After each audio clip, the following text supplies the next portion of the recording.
Slip of tongue, પતી ગયું. Slip of tongue is more punchy and powerful than a slip of leg. પગ લપસે ને તમે એકલા પડો, એક હાડકું ભાંગે. જીભ લપસી ગઈ, આખા દેશની પથારી ફરી જાય, દેશની. કોઈક નેતા હોય ને, જો આડું ઓળું કરતા નહીં, એક પાવરફુલ બટન દાબી દઈશ ને, જોઈ લેજો આકાશમાં ધુમાડા થઈને વયા જશો, ધુમાડા થઈને વયા જશો.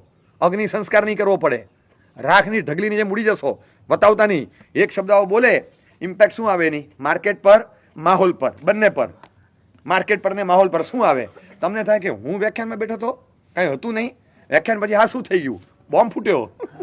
કયો બોમ્બ? શબ્દોનો, શસ્ત્રોનો બહાર જ નથી નીકળ્યો, શબ્દોનો ફૂટ્યો. આનો ભાઈ ભરોસો નહીં, તોડ 20%. પત્યું? એટલે એક શબ્દ માર્કેટ ક્રેશ કરી શકે, એક શબ્દ માહોલ બગાડી શકે, એક શબ્દ તમને પદભ્રષ્ટ કરી શકે. જીવનમાં ખાલી કર્કશતા કે નિષ્ઠુરતા શબ્દોમાં આવી ગઈ ને, તમને કલંકિત કરી નાખે. આખો ઇતિહાસને માહોલ બદલી શકે. આ વચન યોગની ભયંકરતા છે.